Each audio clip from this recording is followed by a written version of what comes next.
Hello बच्चों, welcome to my channel. मैं अखिल आज आपके सामने सॉल्यूशन चैप्टर का 4th लेक्चर लेके आया हूँ, जिसमें मैं आपके सामने कॉलिगेटिव प्रॉपर्टी डिस्कस करूँगा। और हम लोग कॉलिगेटिव प्रॉपर्टी जो 3 प्रॉपर्टीज़ हैं वो हम डिस्कस कर चुके हैं। Relative lowering of vapour pressure, elevation of boiling point, depression of freezing point, और आज हम लोग चौथी प्रॉपर्टी डिस्कस करेंगे, that is are osmotic pressure. ठीक है। ऑस्मोटिक प्रेशर डिस्कस करने से पहले हम लोग को पता होना चाहिए कि व्हाट इज ऑस्मोसिस। तो ऑस्मोसिस डिस्कस करते हैं पहले, उसके बाद हम लोग समझेंगे कि ऑस्मोटिक प्रेशर क्या होता है। ठीक है। तो ऑस्मोसिस समझने के लिए हम लोग एक सिस्टम बनाते हैं। जैसे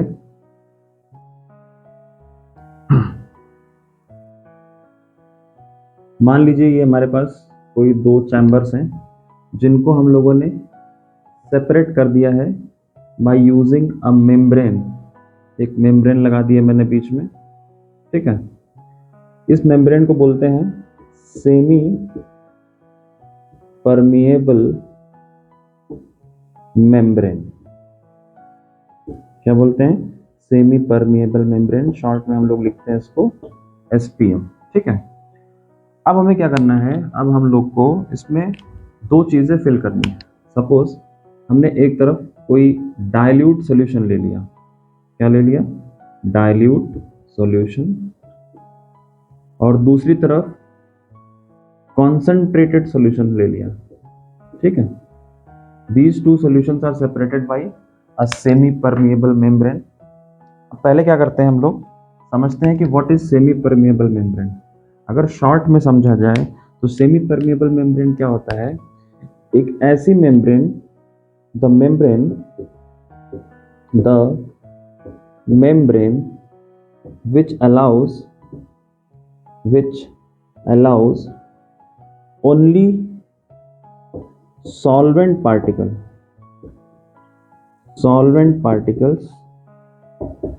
to pass through them,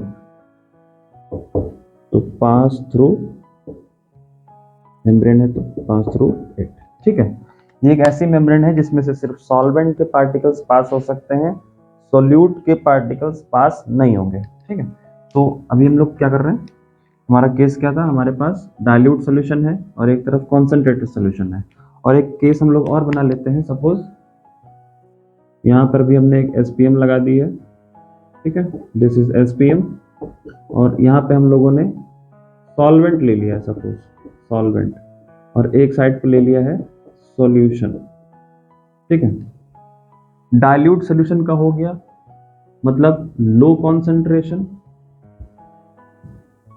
और कॉन्सेंट्रेटेड सॉल्यूशन का मतलब हो गया हाई कॉन्सेंट्रेशन। इतनी सारी चीजें पहले इसलिए लिख रहा हूं क्योंकि आपको क्वेश्चन में कुछ भी लिख के दे सकता है। Low concentration high concentration type से दे सकता है, या डाइल्यूट सॉल्यूशन कॉन्सेंट्रेटेड सॉल्यूशन से दे सकता है, या फिर सॉल्वेंट सॉल्यूशन से दे सकता है।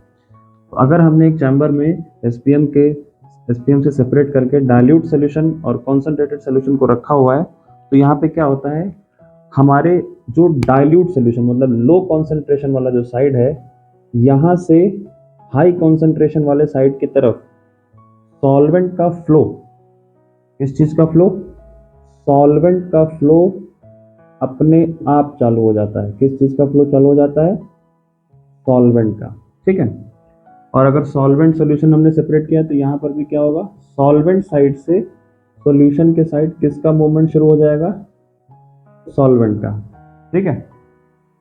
ये फ्लो जो होता है ये स्पॉन्टेनियस होता है, ये खुद से होता है, हमें इसमें कुछ करना नहीं है। ये आपने बहुत सारी चीजें इसमें देखी भी होंगी इस टाइप की ऑस्मोसिस से, अभी मैं डिस्कस करूंगा बाद में। तो ये जो स्पॉन्टेनियस फ्लो हो रहा है of the solvent from the solution of or the region of low concentration to a region of high concentration, इस प्रोसेस को बोलते हैं ऑस्मोसिस। ठीक है। तो हमारी डेफिनेशन क्या बन गई? द प्रोसेस, और you can say the spontaneous flow of solvent from a region of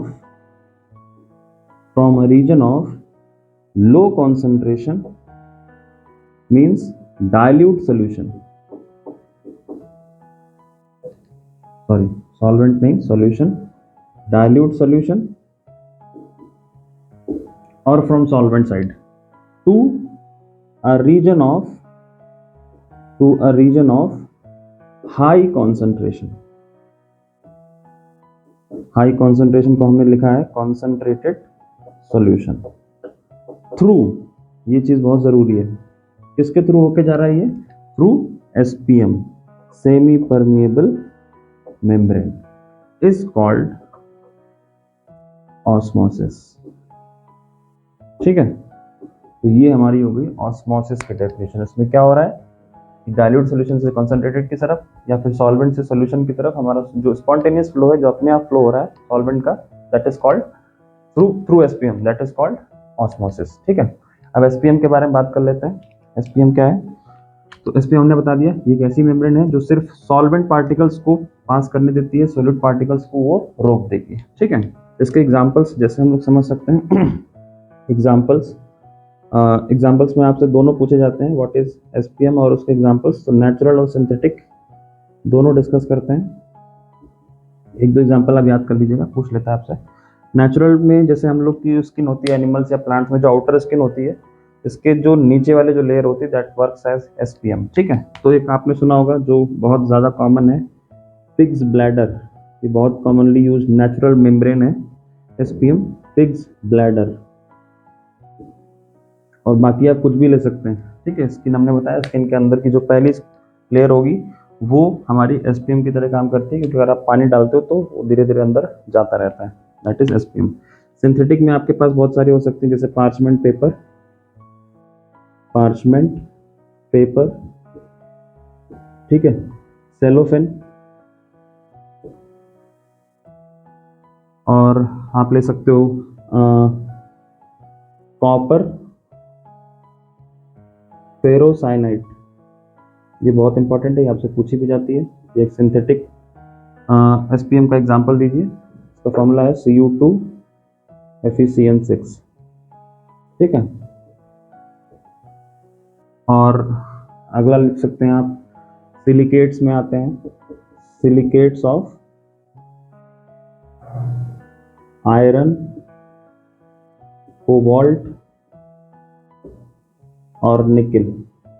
ठीक है, ये जो हमारे हैं, ये हमारे सारे सिंथेटिक एसपीएम के एग्जांपल्स हैं। और नेचुरल में आप बहुत सारे लिख सकते हो, वेजिटेबल्स की, एनिमल्स की, प्लांट्स की। ठीक है, उनकी जो आउटर लेयर है उसके अंदर वाली जो लेयर होती है दैट वर्क्स एज एसपीएम। देखा होगा आपने एग्जांपल इसका, जैसे क्या करता है, जो सब्जी वाला होता है वो पानी ऐसे ऐसे छिड़कता रहता है, वो क्यों करता है ऐसा? क्योंकि वो धूप में रखी रखी सब्जी क्या हो जाती है, वो ड्राई हो जाती है, इसलिए वो पानी डालता रहता है ताकि अंदर वो पानी जाता रहे और वो अंदर से वो ड्राई ना हो, खराब ना हो सब्जी। ठीक है, तो ये सब चीज़ें आप रियल लाइफ में अपने देखते रहते हो। तो ये रहा ऑस्मोसिस। ऑस्मोसिस क्या था? इधर से इधर सॉल्वेंट का फ्लो। अब हमें क्या पढ़ना था? Osmotic pressure. हम लोग ऑस्मोटिक प्रेशर पे आते हैं, इसको हटा दें हम। इसमें आप देखिएगा जरूर एसपीएम पूछा आता है, व्हाट इज एसपीएम और उसके एग्जाम्पल्स। ठीक है, तो ऑस्मोसिस हम लोग डिस्कस कर चुके हैं। अब हम लोग डिस्कस करते हैं what is osmotic pressure. Osmotic pressure के लिए फिर से हम लोग वही चीज बनाते हैं। ठीक है, बहुत ध्यान से समझिएगा, ये हमारी वही है एसपीएम। ठीक है, तो ये हमारा जो है क्या था, यहाँ पे एक सॉल्वेंट फिल कर दिया या फिर हमारा solution of low concentration, and this is a solution of high concentration.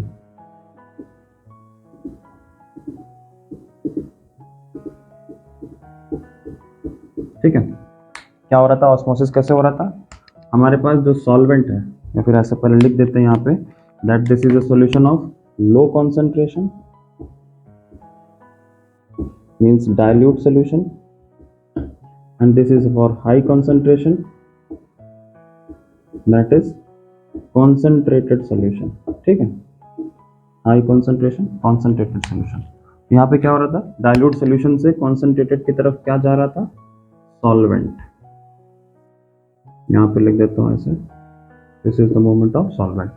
अब हमें क्या करना है, इस तरफ जो हमारा सॉल्यूशन का साइड है, जो हाई कॉन्सेंट्रेशन वाला है, इस तरफ हम क्या करते हैं कि सपोज यहाँ पे हम एक एक्सटर्नल प्रेशर अप्लाई करते हैं, ठीक है। सपोज यहाँ पे हमने थोड़ा सा इसको बढ़ा दिया है और पूरा सॉल्यूशन यहाँ तक भरा हुआ है, ठीक है। और यहाँ पे हम एक पिस्टन लगा देते हैं, एक फ्रिक्शनलेस पिस्टन लगा के इस पे क्या करते हैं, मान लीजिए ये हमारा पिस्टन है, ठीक। अब क्या करना है हमें, ऑस्मोसिस हो रहा है, अब हमें क्या करना है, अब हमें यहाँ से एक एक्सटर्नल प्रेशर अप्लाई करना है, पी एक्सटर्नल, ठीक है। करना क्या है, यहाँ से यहाँ सॉल्वेंट का मूवमेंट हो रहा है। अभी क्या होगा, जब ऊपर से नीचे हम प्रेशर लगाएंगे तो धीरे धीरे ये जो फ्लो हो रहा है सॉल्वेंट का, ये धीरे धीरे क्या हो जाएगा, स्लो हो जाएगा, ठीक है। स्लो होने के बाद अब हम और प्रेशर अप्लाई करते जा रहे हैं, और प्रेशर अप्लाई करते जा रहे हैं, तो एक पॉइंट ऐसा आएगा जहाँ पे ये सॉल्वेंट का मूवमेंट इस साइड से इस साइड जाना बंद कर देगा, जो मूवमेंट हो रहा था वो बंद हो जाएगा। उसकी वजह से क्या होगा भाई, हमने क्या किया, हमने प्रेशर अप्लाई किया, प्रेशर अप्लाई करने की वजह से सॉल्वेंट का मूवमेंट क्या हो रहा था, पहले स्लो हुआ, स्लो होते होते होते होते एक पॉइंट ऐसा आएगा कि ये यहाँ से यहाँ जाएगा ही नहीं। तो उस पॉइंट पे हमें इसका प्रेशर का वैल्यू जो है वो नोट कर लेना है। मान लेते हैं वो क्या है, पाई है, ठीक है। पाई लिख सकते हैं या फिर पी लिख सकते हैं, ठीक है। तो मान लेते हैं एक ऐसा टेम्परेचर है जिसपे ये ऑस्मोसिस का प्रोसेस क्या हो गया, रुक गया है, बस सिर्फ रुकने वाली कंडीशन देखनी है। तो उस पॉइंट पे हमने क्या किया, प्रेशर को नोट कर लिया है। तो इसी प्रेशर को, जिस प्रेशर पे एक्सटर्नल प्रेशर जो हमारे हाई कॉन्सेंट्रेटेड साइड की तरफ से लग रहा है, इस प्रेशर पे क्या हुआ है, process of osmosis has been stopped. इसी प्रेशर को बोलते हैं ऑस्मोटिक प्रेशर, ठीक है। तो डेफिनेशन क्या हो गई, definition becomes the minimum external pressure applied on the solution side लिख दीजिए, और हाई कॉन्सेंट्रेटेड साइड, ठीक है, high concentrated side, to stop the process of osmosis, just to stop the process of osmosis is called as what it is called as osmotic pressure, ठीक है। इसे क्या बोलेंगे हम लोग, दिस इज osmotic pressure, और इसको कहीं पाई से भी लिखा होता है, पी से भी लिखा होता है, ये आपके ऊपर है, ठीक है। The process has been stopped, उस पॉइंट पे जो प्रेशर हमारा होगा उसको नोट कर लेंगे, that will be the value of osmotic pressure, ठीक है। तो ये चीज समझ में आ गई होगी अच्छे से। तो हमारा ऑस्मोसिस का प्रोसेस रुक गया है। अब अगर हम कोशिश करें कि भाई ऐसा तो हो नहीं सकता, बस इतना ही प्रेशर लगा सकते हैं कि ये प्रोसेस रुके सिर्फ। अब हम क्या करें, अगर मैं ऑस्मोटिक प्रेशर से ज़्यादा, ये जो वैल्यू आई है पाई या पी, इससे ज़्यादा प्रेशर अप्लाई कर देता हूँ इधर पे, और लगाया जा रहा हूँ, प्रोसेस रुक गया है फिर भी मैं प्रेशर लगा रहा हूँ, उस केस में क्या होगा, उस केस में जो हमारा ये प्रोसेस हो रहा था ना ऑस्मोसिस वाला, कि जो सॉल्वेंट इधर से इधर जा रहा था, वो प्रोसेस रिवर्स हो जाएगा। मतलब अब हमारा सॉल्यूशन साइड से, किस तरफ से, सॉल्यूशन साइड से, या फिर कह दीजिए हाई कॉन्सेंट्रेशन से लो कॉन्सेंट्रेशन की तरफ मूवमेंट शुरू कर देगा, if external pressure is greater than pi, या फिर इसको क्या लिखते हैं, ऑस्मोटिक प्रेशर, ठीक है। अगर आप इससे ज़्यादा प्रेशर लगाएंगे तो जो हमारा प्रोसेस है वो रिवर्स हो जाएगा, मतलब अब हाई कॉन्सेंट्रेशन से सॉल्वेंट निकल के लो कॉन्सेंट्रेशन की तरफ चलना शुरू कर देगा। इस प्रोसेस को हम लोग बोलते हैं रिवर्स ऑस्मोसिस। क्या बोलते हैं, रिवर्स ऑस्मोसिस। तो डेफिनेशन आप अपने आप बना सकते हैं कि the flow of solvent from a region of high concentration to the region of low concentration by applying the pressure which is greater than osmotic pressure, ठीक है। उसको क्या बोलेंगे, रिवर्स ऑस्मोसिस। सब लोग को पता है, इसको शॉर्ट में लिखते हैं आरओ। यही जो प्रोसेस है, ये जो लॉजिक लगा रहे हैं हम लोग, ये आपके वाटर के जो प्योरिफिकेशन के लिए जो मशीन होती है आरओ आपके घर में, उसमें यूज होता है, ठीक है।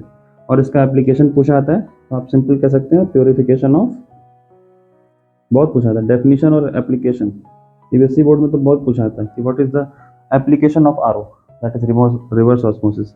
सो purification of water, sea water, maximum ज़्यादातर हम लोग घर पे ही करते हैं, सी वाटर लिख देते हैं, कोई दिक्कत नहीं है। या फिर इसको ऐसे लिख सकते हैं, डीसैलिनेशन। ठीक है, क्या लिखेंगे इसको, डीसैलिनेशन। सी वाटर मोस्टली सॉल्ट्स होते हैं, तो सॉल्ट्स को वाटर से रिमूव करना इज कॉल्ड एज डीसैलिनेशन। तो डीसैलिनेशन में हमारा ये प्योरिफिकेशन ऑफ वाटर में आरओ हमारा यूज होता है। ठीक है, तो क्या क्या चीज़ें हो गई, ऑस्मोसिस हो गया हमारा, क्या होता है, ऑस्मोटिक प्रेशर क्या होता है, ऑस्मोटिक प्रेशर हो गया, और दूसरी चीज, तीसरी चीज जो है हमारे पास, रिवर्स ऑस्मोसिस क्या होता है। फॉर्मूला हम लोग बाद में डिस्कस करेंगे। इस वाली कॉलिगेटिव प्रॉपर्टीज में आपके कुछ थ्योरी से क्वेश्चन पूछे जाते हैं। ठीक है, तो पहले हम लोग थ्योरी डिस्कस कर लेते हैं, फॉर्मूला बहुत छोटा सा है, वो हो जाएगा अभी। ठीक है, थ्योरी से और चीजें हम डिस्कस करते हैं। ओके, तो थ्योरी से सबसे पहला क्वेश्चन आपसे पूछा जाता है, आइसोटोनिक, हाइपरटोनिक और हाइपोटोनिक सॉल्यूशंस क्या होते हैं। ठीक है, तो एक डायग्राम मैंने बनाया है ये। इस डायग्राम में मैंने क्या किया है, एक हमने बाहर जो ब्लू से शेडेड है, ब्लू कलर वाला जो सोल्यूशन है, ठीक है, और ये भी है दूसरा, और एक एक हमने एक अंदर इसे कुछ ले रखा है, इसमें कोई चीज़ आप डिप करोगे। ठीक है, आप चाहे इसमें एग डिप करो या ग्रेप्स डिप करो, कुछ भी आप कर सकते हो, कोई चीज़ में अगर डाल रहे हैं जो एसपीएम जिसमें होना चाहिए। ठीक है, तो ऑस्मोसिस वाला प्रोसेस ही है इसमें कुछ ऐसा। जैसे मान लेते हैं हमारे पास एक ऐसी सिचुएशन है, हमने एक सोल्यूशन भरा है जो कि लो कॉन्सेंट्रेशन है बाहर, ठीक है, मतलब डाइल्यूट सोल्यूशन है, और यहाँ पे हमने क्या कर रखा है, हाई कॉन्सेंट्रेशन ले रखी है, मतलब ये हमारा कॉन्सेंट्रेटेड सोल्यूशन है। और ये जो रेड कलर से हमने बनाया है, दिस इज एसपीएम। ठीक है, तो हम सिर्फ ये केस डिस्कस कर रहे हैं। यहाँ पर भी क्या है, दिस इज एसपीएम, और कंडीशन हम लोग चेंज कर देते हैं, इसको कर देते हैं हाई कॉन्सेंट्रेशन बाहर वाला सोल्यूशन, और अंदर हम लोग कर देते हैं डाइल्यूट सोल्यूशन और लो कॉन्सेंट्रेशन। ठीक है, डाइल्यूट सोल्यूशन,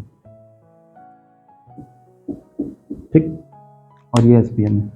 अब क्या होगा, ऑस्मोसिस होगा अपने आप। तो आप मुझे बताइए कि डाइल्यूट सोल्यूशन है बाहर और अंदर क्या है, हाई कॉन्सेंट्रेटेड सोल्यूशन, तो क्या होगा, ऑस्मोसिस होगा। ऑस्मोसिस मतलब फिर से यहाँ पे फ्लो शुरू हो जाएगा सॉल्वेंट का, फ्रॉम डाइल्यूट सोल्यूशन टू, यहाँ पे इसको हटा देता हूँ वरना ये दिक्कत करेगा, एसपीएम वाला ये हटा देता हूँ। ठीक है, ना कंफ्यूजन हो जाएगा।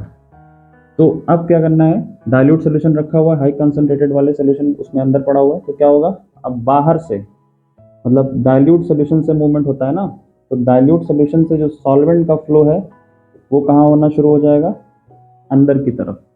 ठीक है, इसको बोलते हैं एंडो ऑस्मोसिस। क्या बोलते हैं इसको, एंडो ऑस्मोसिस।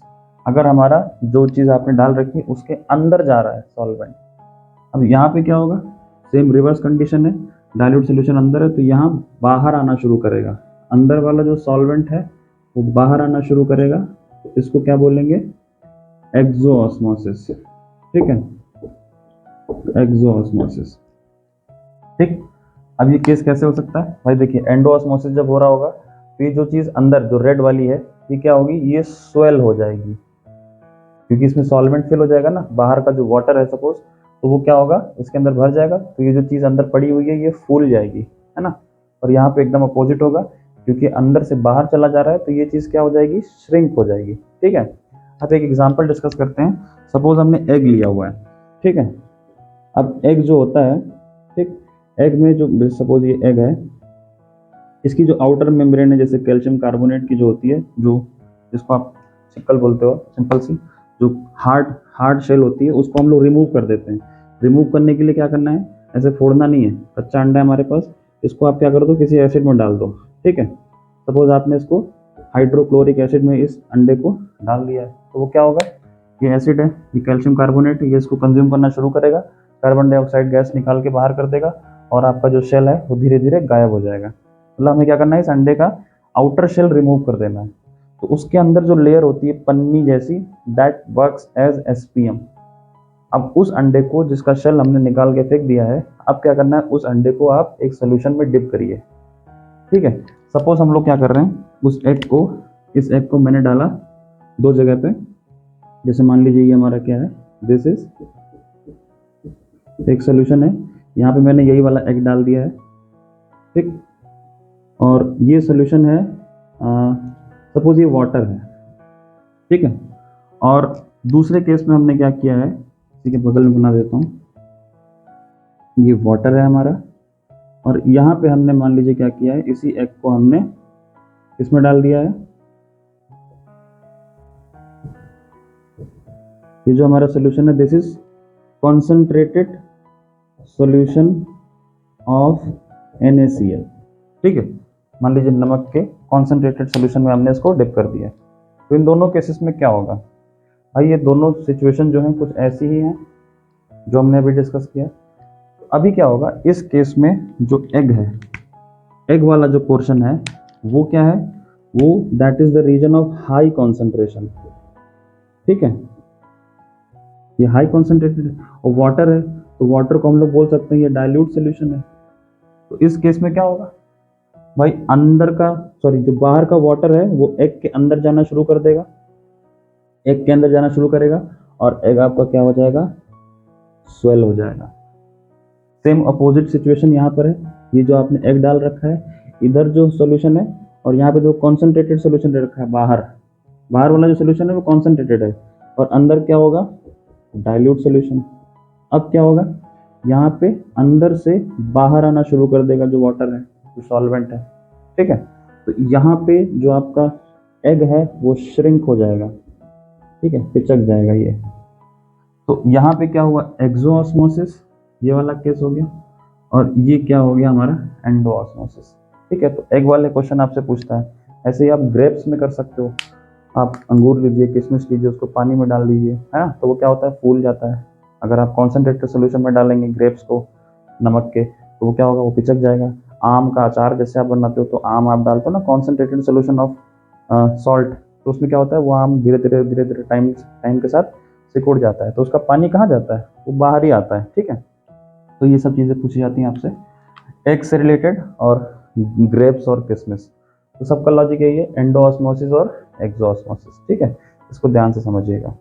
अब इस कॉन्सेप्ट को थोड़ा सा हम लोग जो हम लोग इंजेक्शन वगैरह लगाते हैं उसमें भी लगता है, ठीक है। अब उसको समझते हैं।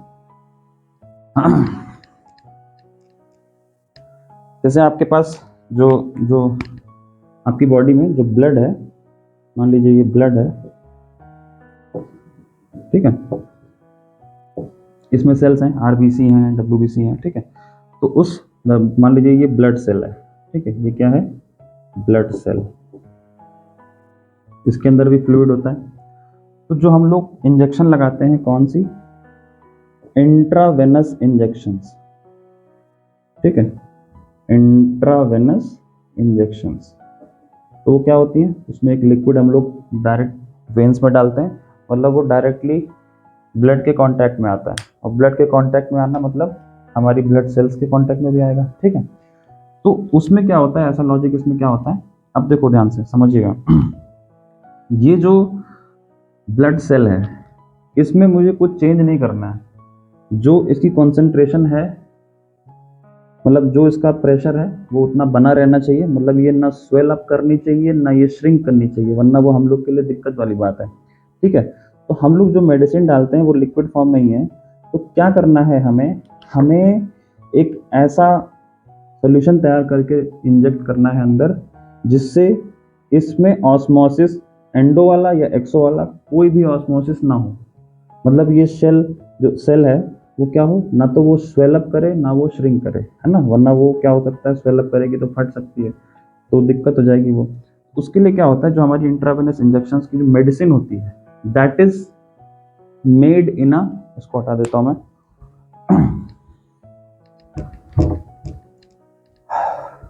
क्या करते हैं उसको, जो अंदर का जो फ्लूइड होता है उसकी कॉन्सेंट्रेशन होती है अप्रॉक्स 0.9% W/V, ठीक है। ये 0.9% जो होती है वो इसकी कॉन्सेंट्रेशन होती है। तो हमें क्या करना है, हमें ऑस्मोसिस नहीं कराना है। ऑस्मोसिस तब होता है when there is a difference of concentration, बाहर डाइल्यूट है अंदर कॉन्सेंट्रेटेड है, या अंदर डाइल्यूट है, बाहर कॉन्सेंट्रेटेड है, तब हमारा ऑस्मोसिस होता है। लेकिन हमें यहाँ पे ऑस्मोसिस या कुछ नहीं करना है, तो हमें क्या करना है, बाहर और अंदर का जो कॉन्सेंट्रेशन है वो सेम रखना है। ठीक है, तो क्या करना है, जो अंदर का जो फ्लूइड होता है उसकी कॉन्सेंट्रेशन अप्रॉक्स इतनी होती है। तो जो मेडिसिन हम लोग ऐड करते हैं, जो सोल्यूशन बना के इंजेक्ट करते हैं वेन्स में, उसका कॉन्सेंट्रेशन कितना बना जाता है, 0.9% W/V। मतलब जो मेडिसिन है उसको हम लोग एक सॉल्यूशन में ऐड करते हैं जिसे बोलते हैं नॉर्मल सलाइन। क्या बोलते हैं, नॉर्मल सलाइन। ये सिंपल NaCl का सॉल्यूशन होता है, एक्वस सॉल्यूशन ऑफ NaCl। ठीक है, इसमें हम लोग मिक्स करके ये मेडिसिन अंदर डालते हैं, जिसकी कॉन्सेंट्रेशन कितनी होती है, 0.9% W/V। अगर ये हम लोग इंजेक्ट करेंगे इसमें, तो अंदर की कॉन्सेंट्रेशन और बाहर की कॉन्सेंट्रेशन सेम है, तो ऑस्मोसिस इसमें नहीं होगा। और ऑस्मोसिस नहीं होगा तो आपकी सेल क्या है, ना स्वेल होगी ना श्रिंक होगी, जैसी है वैसी रहेगी, और आपकी मेडिसिन जो है वो अपना काम अच्छे से कर सकती है, आपको कोई और दिक्कत, साइड इफेक्ट जैसा नहीं होगा। तो ये चीज़ें आपसे पूछा थी कि व्हाट इज नॉर्मल सलाइन। ठीक है, तो this is the aqueous solution of NaCl that has concentration of 0.9% W/V। ठीक है, बात समझ में आ गई। अब देखिए, अब क्या करना है आपको, अब जो हमने ऊपर हेडिंग लिखी है दैट इज आइसोटोनिक, हाइपरटोनिक और हाइपोटोनिक सॉल्यूशंस क्या होते हैं। तो अगर हमारे पास दो सॉल्यूशन है, सपोज मैं इसको हटाता हूं यहाँ पे, अब देखिए ध्यान से, ठीक है, सपोज हमारे पास एक सॉल्यूशन है सॉल्यूशन ए और दूसरा सॉल्यूशन है सॉल्यूशन बी। मान लेते हैं इसका ऑस्मोटिक प्रेशर कितना है, π1, और इसका ऑस्मोटिक प्रेशर कितना है, π2। अगर दोनों सॉल्यूशंस का ऑस्मोटिक प्रेशर बराबर हो जाता है, if two solutions have same osmotic pressure, then this solution will be called as isotonic. ठीक है, दो सॉल्यूशन है, दोनों का ऑस्मोटिक प्रेशर बराबर हो गया तो उनको क्या बोलेंगे, आइसोटोनिक। अगर मान लीजिए बराबर नहीं है, π1 इज नॉट इक्वल टू π2, मतलब इस सॉल्यूशन का ऑस्मोटिक प्रेशर इसके बराबर नहीं है, तो दो केस हो सकते हैं भैया। मान लीजिए π1 ग्रेटर देन है π2। ठीक है, तो जिस सॉल्यूशन का कोई भी हो, चाहे ये वाला हो चाहे ये वाला हो, उससे मतलब नहीं है, जिस सॉल्यूशन का ऑस्मोटिक प्रेशर ज्यादा है उसे बोलते हैं हाइपरटोनिक सॉल्यूशन। क्या बोलते हैं, हाइपरटोनिक सॉल्यूशन। और जिसका कम है उसे बोला जाता है हाइपोटोनिक सॉल्यूशन। ठीक है, तो एक हमारे सॉल्यूशन ए था, एक सॉल्यूशन बी था, अगर दोनों का ऑस्मोटिक प्रेशर बराबर है तो आइसोटोनिक, अगर ज्यादा कम है तो ज्यादा वाले को बोलेंगे हाइपरटोनिक और हाइपोटोनिक कम वाले को। ठीक है, तो ऑस्मोसिस किस केस में होगा, जब इन दोनों को हम लोग क्या करेंगे, एक का कम हो एक का ज्यादा हो। ठीक है, तो अगर एक का कम है एक का ज्यादा है तो ऑस्मोसिस शुरू हो जाएगा अपने आप। ठीक है, लेकिन अगर आइसोटोनिक सॉल्यूशंस हैं उसमें ऑस्मोसिस नहीं होगा। ठीक है, कॉन्सेंट्रेशन बराबर होगी अगर, तो हम लोग ऑस्मोसिस को नहीं देखेंगे। ठीक है, तो अगर इस लॉजिक को हम लोग उस नॉर्मल सलाइन वाले सॉल्यूशन पर लगाते हैं जिसमें इंजेक्शन वाला हम लोग बात कर रहे थे, तो अगर आपका सॉल्यूशन, इफ जो नॉर्मल सलाइन सॉल्यूशन था, if NaCl solution is less concentrated, मतलब जो आपका है, सपोज हम लोग बात करते हैं हाइपोटोनिक। ठीक है, हाइपोटोनिक सॉल्यूशन की बात करते हैं, हाइपोटोनिक सॉल्यूशन, तो इसका ऑस्मोटिक प्रेशर क्या होगा, लो होगा। ठीक है, ऑस्मोटिक प्रेशर क्या होगा, लो होगा, हाइपोटोनिक की बात कर रहे हैं। इस केस में जो सेल है आपकी, blood cell will swell up. ठीक है, क्या हो जाएगी, स्वेल हो जाएगी, मतलब हमारा एंडोऑस्मोसिस वाला प्रोसेस होगा। और अगर इफ NaCl सॉल्यूशन जो हम लोग ले रहे हैं इज मोर कॉन्सेंट्रेटेड, या फिर कह दो हाइपरटोनिक है, हाइपरटोनिक, ठीक, मतलब ऑस्मोटिक प्रेशर क्या है, हाई है, उस केस में क्या होगा, जो आपकी सेल है, सेल जो होगी वो श्रिंक हो जाएगी। ठीक है, और अगर आइसोटोनिक है दोनों सॉल्यूशन तब तो कुछ नहीं होना है, वही हमारी कंडीशंस होनी चाहिए थी। ठीक है, तो ये हो गया हमारा आइसोटोनिक और हाइपोटोनिक और हाइपोटोनिक सॉल्यूशन। आई होप समझ में आ गया होगा ये चीज़।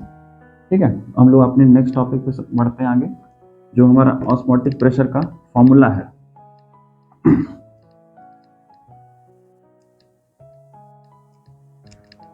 ठीक है, फॉर्मूले के लिए हम लोग एक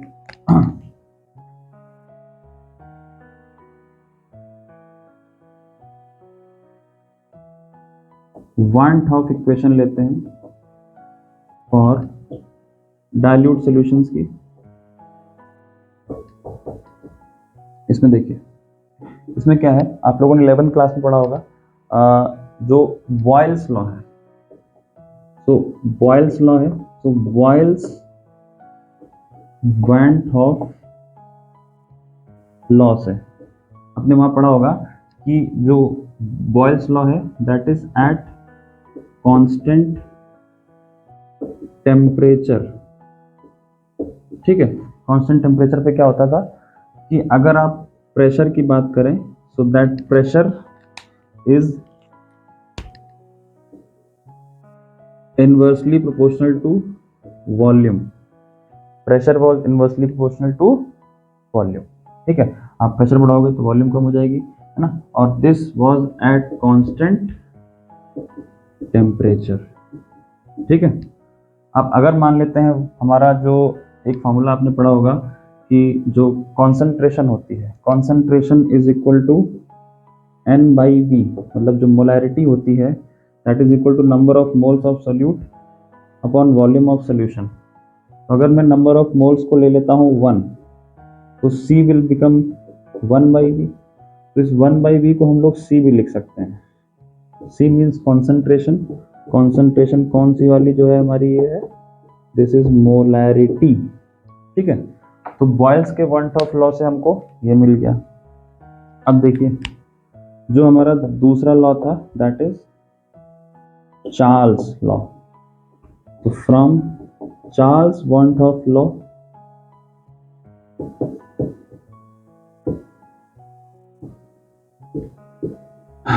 ठीक है, अब देखिए इसमें क्या होगा, जो आपका प्रेशर है, एक मिनट डस्टर, ठीक है, तो इसको हटा देता हूँ। हाँ, तो चार्ल्स वन टॉप लॉ ये हमारा किसका होगा, एट कांस्टेंट, ये टेम्परेचर पे था, तो ये हो जाएगा हमारा एट कांस्टेंट कॉन्सेंट्रेशन। ठीक है, तो चार्ल्स के हिसाब से क्या था, जो हमारा प्रेशर होता है that is directly proportional to the temperature. ठीक है, तो ये दो लॉज को अगर हम कंबाइन करेंगे, तो अगर हम इक्वेशन 1 और इक्वेशन 2 को अगर कंबाइन करते हैं, तो जो P है, P will be directly proportional to CT। ठीक है, इस P को हम लोग ऑस्मोटिक प्रेशर बोल रहे हैं। आप चाहे P लिखिए और चाहे पाई लिखिए, आपके ऊपर है। ठीक है, तो ये हो गया। If we remove this proportionality sign, तो हमको एक कांस्टेंट मिलेगा। कांस्टेंट हमारा होता है R। ठीक है, या फिर ऐसे भी लिख सकते हैं, कांस्टेंट जो हमारा होता है वो S भी होता है। ठीक है, RCT या फिर SCT। ठीक है, दोनों चीज़ें हैं। अब R इसलिए नहीं बोल रहा हूँ, ज़्यादातर आपको S लिखा होगा इस प्रॉपर्टी में, क्योंकि ये जो चैप्टर पढ़ रहे हैं सोल्यूशन है, ये सोल्यूशन से बिलोंग करता है। तो S जो है हमारा, ये सोल्यूशन कांस्टेंट है। R इसलिए नहीं बोलते हैं क्योंकि ये गैस कांस्टेंट बोला जाता है। ठीक है, ये आपने 11 में पढ़ा होगा, ये गैस कांस्टेंट है। तो चूंकि सोल्यूशंस की बात कर रहे हैं तो S लिखा होता है। ठीक है, लेकिन वैल्यू दोनों की क्या होती है, सेम होती है। चाहे R लिखें चाहे S लिखें, तो ये हमारा क्या है, is equal to 0.0821 litre ATM per kelvin per mole. ठीक है, ये हमारा R की वैल्यू है। ठीक है, ये कांस्टेंट होता है।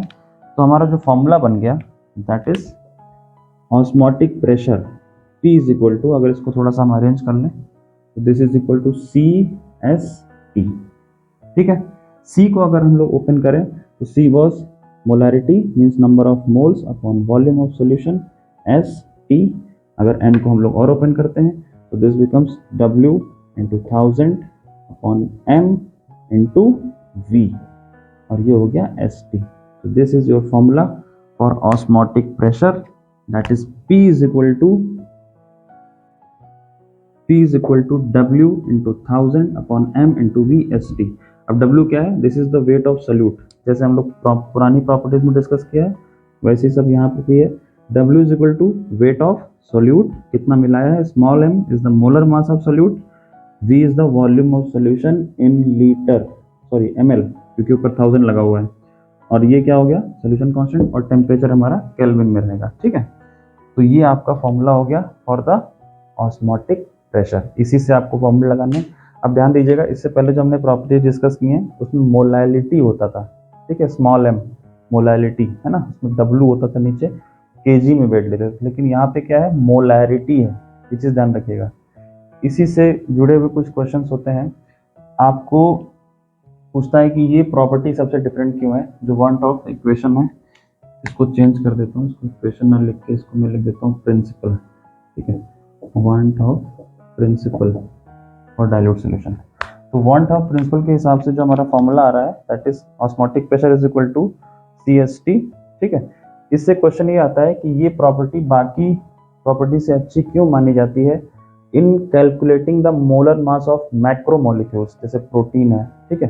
तो ऐसे मॉलिक्यूल्स जिनका मोलर मास बहुत हाई होता है, प्रोटीन वगैरह या पॉलीमर वगैरह, तो उनको कैलकुलेट, उनका मोलर मास कैलकुलेट करने के लिए ऑस्मोटिक प्रेशर वाली ही प्रॉपर्टी क्यों अच्छी मानी जाती है, क्योंकि ये प्रॉपर्टी ऐसी है जो कि रूम टेम्परेचर पे आप कैलकुलेट कर सकते हो, ठीक है। इसमें कोई ऐसा तो है नहीं कि आपको एकदम -0 या -5 पे जाना है, ऐसा कुछ तो करना नहीं है ना, या बॉयल करना है कुछ, तो ये प्रॉपर्टी आप रूम टेम्परेचर पे कैलकुलेट कर सकते हो, पहला तो यही है। दूसरी चीज़ ये है कि इसमें मोलैलिटी की जगह पे मोलैरिटी यूज़ होती है, और इसकी जो वैल्यू आती है, जो ऑस्मोटिक प्रेशर की वैल्यू आती है, वो एक सफिशिएंट अमाउंट आता है ना, मतलब आप उसको देख के कैलकुलेट कर सकते हो, आसानी से आप उसको ऑब्जर्व कर सकते हो, एनालाइज कर सकते हो, क्योंकि जो डिप्रेशन और एलिवेशन वगैरह में जो वैल्यूज आती हैं वो बहुत कम आती हैं, ठीक है, तो उसमें एक्यूरेसी एक बहुत अच्छी सी नहीं आ पाती है, इसमें आपको अच्छी सी एक्यूरेसी भी मिल जाएगी। तो ये सब पॉइंट्स हैं, आपसे पूछा जाएगा कि मैक्रो मॉलिक्यूल्स लाइक प्रोटीन और पॉलीमर के लिए ऑस्मोटिक प्रेशर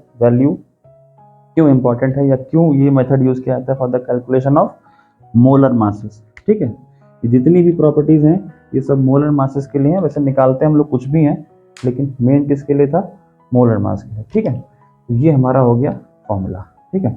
अब अगर हम इसी फॉर्मूले को ध्यान से समझिएगा, इसी फॉर्मूले को हम लोग आइसोटोनिक वाली कंडीशन पर लगाते हैं, आइसोटोनिक सॉल्यूशंस। तो हम लोगों ने दो सॉल्यूशन लिए थे, सॉल्यूशन ए और ये हो गया सॉल्यूशन बी, इसका ऑस्मोटिक प्रेशर है मान लीजिए π1 और इसका है π2। तो ऑस्मोटिक प्रेशर का फॉर्मूला क्या हो गया, CST, ठीक है। इसका क्या हो गया, मान लेते हैं दोनों का सॉल्यूशन है, अब कॉन्सेंट्रेशन अलग अलग होगी दोनों की, तो C1ST, चूंकि ये दोनों आइसोटोनिक है, आइसोटोनिक सॉल्यूशन, तो आइसोटोनिक सॉल्यूशन के लिए हम बता चुके हैं आपको दोनों का ऑस्मोटिक प्रेशर क्या होगा, बराबर होगा। So this is suppose C1ST और सपोज दिस इज C2ST, ठीक है। अभी क्या करना है आपको, ये ST तो कॉमन है, इनको हटा देते हैं। अब हमारा हो गया C1 is equal to C2, तो C1 इज इक्वल टू आ गया, मतलब कॉन्सेंट्रेशन भी क्या होगी, बराबर होगी। कॉन्सेंट्रेशन मतलब मोलैरिटी, मोलैरिटी को हम लोग ऐसे लिख सकते हैं NV, ठीक है। तो मान लीजिए नंबर ऑफ मोल्स यहाँ N1 है और यहाँ N2 है, मान लेते हैं कि सॉल्यूशन की वॉल्यूम क्या है, दोनों की सेम है, ठीक है, क्योंकि जब कंपेयर करेंगे तो वॉल्यूम दोनों का सेम लेते हैं, और वॉल्यूम भी हट गया। तो अब क्या आ गया हमारे पास, दूसरी चीज कि जो N1 होगा, मतलब number of moles of solute for solution 1 will be equal to number of moles of solute of solution 2। अब दोनों के मोल्स बराबर हो गए, तो कई सारी कंडीशंस हैं, इसके क्वेश्चंस जब आते हैं तो आप ये भी लगा सकते हो, कि दोनों की कॉन्सेंट्रेशन बराबर है, दोनों के नंबर ऑफ मोल्स बराबर है, या आप अगर और नीचे जाना चाहो तो इसको क्या लिख सकते हो, नंबर ऑफ मोल्स का formula given mass upon molar mass और सोल्यूशन 1, और इसको क्या लिख सकते हो, given mass upon molar mass और सोल्यूशन 2।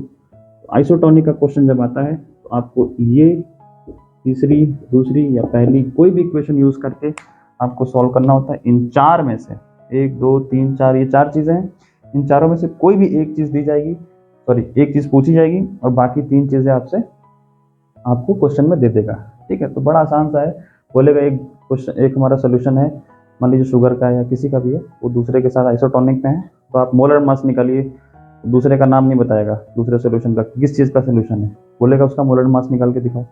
तो ऐसे आप फटाफट डिराइव करोगे, आपको पता ही है नंबर ऑफ मोल्स बराबर होते हैं और ये बराबर होता है। मान लीजिए दूसरे का मोलर मास पूछा है, तो ये पूछ रहा है आपसे, तो ये दे दिया, ये दे दिया, ये दे दिया, ठीक है। तो हम लोग क्वेश्चन लगाएंगे तो करेंगे इसको। तो ये फॉर्मूला आप लोग लिख लीजिए, बहुत काम आने वाला है। तो ये था हमारा ऑस्मोटिक प्रेशर का ओवरऑल। अगर इसमें एक चीज़ और छूट गई है, जल्दी से देख लेते हैं।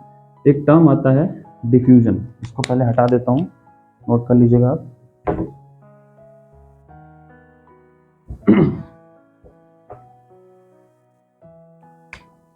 एक टर्म और आता है ऑस्मोसिस के साथ साथ, दैट इज डिफ्यूजन। तो डिफ्यूजन और ऑस्मोसिस में डिफरेंस पूछता है कभी कभी, तो डिफरेंस आप खुद से बताएंगे, मैं आपको सिर्फ समझाऊंगा। जैसे वहां पे आपने क्या किया था, आपने एक एसपीएम लगाई थी। अब हम लोग क्या करते हैं, दूसरी सिचुएशन इमेजिन करते हैं। सपोज हमारे पास यहाँ पर एक कॉन्सेंट्रेटेड सोल्यूशन है, किस चीज का, कॉन्सेंट्रेटेड सोल्यूशन है कॉपर सल्फेट का। सपोज ब्लू होता भी है, ब्लू से ही बनाया है, concentrated solution of copper sulphate. इसको मैंने एक बीकर में रख दिया, और साइड से किसी भी तरह से साइड से हम लोग क्या करते हैं, यहाँ पे एक दूसरा सोल्यूशन, या फिर कह दीजिए आप पानी मिला रहे हैं, आप इसमें वाटर ऐड कर रहे हैं, ठीक है। साइड से मतलब ये हो गया कि मुझे ये सोल्यूशन डिस्टर्ब नहीं करना, बहुत हिलाना नहीं, दोनों को मिक्स नहीं करना है तुरंत। साइड से आप धीरे धीरे क्या करते रहिए, वाटर या फिर इसी का डाइल्यूट सोल्यूशन कॉपर सल्फेट का, ठीक है, इन दोनों में से कोई भी चीज़ ऐड कर सकते हैं। तो क्या होगा, ये जो होगा ये इसके ऊपर क्या होने लगेगा, फ्लोट करने लगेगा।